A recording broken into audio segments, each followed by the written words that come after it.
বিক্ষোভ হচ্ছে আমরা আমাদের শুক্রবারে গার্জিয়ানদের বলা হয়েছে যে সোমবার একটা বৈঠক বসানো হবে, সেখানে ডিএম অফিস থেকে লোক আসবে, পুলিশ আসবে, সেখানে সমস্ত হবে। এখন অচিন্ত ঘোষ বলছে ব্যাচে ব্যাচে ভাগ ভাগ করে মিটিং হবে এবং সিদ্ধার্থ ঘোষ আমাদের সামনে আসছে না, তাকে ছাড়াই মিটিং হবে। কিন্তু আমরা সিদ্ধার্থ ঘোষকে ছাড়া কোনো মিটিংয়ে বসবো না।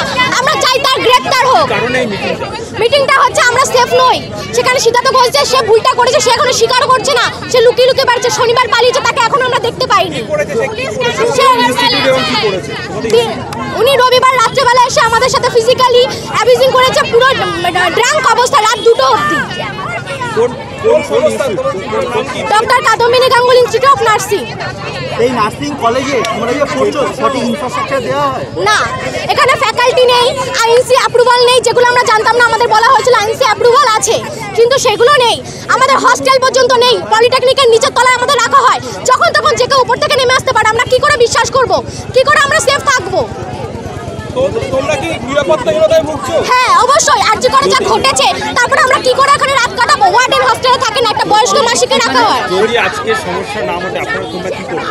আমরা স্বাস্থ্য ভবনে যাবো, এমনকি বিকাশ ভবনে যেতে আমরা বাধ্য হব। আমরা চাই সিদ্ধার্থ ঘোষের গ্রেফতার হোক। বলছে এই কলেজে কি বহিরাগতরা ঢুকতো মেয়েদের কলেজে?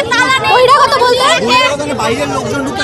হ্যাঁ, এদের যখন তখন মহিলারা আসতো, ছোট ছোট জামা প্যান্ট পরে মদ খেত, আমাদের বলে তোরা চল, তোরা না গেলে নাচ জমবে কি করে। আমাদের ফোন ঘরে রেখে আমাদের নিয়ে যাওয়া হতো, ফোন নিতে দিত না, কারণ যদি আমরা ভিডিও করে ফেলি তার জন্য আমাদের ফোন নিতেও দিত না।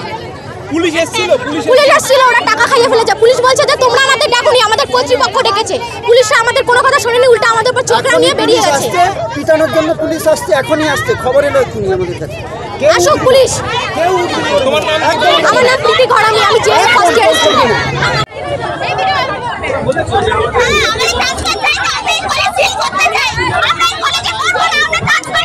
একদম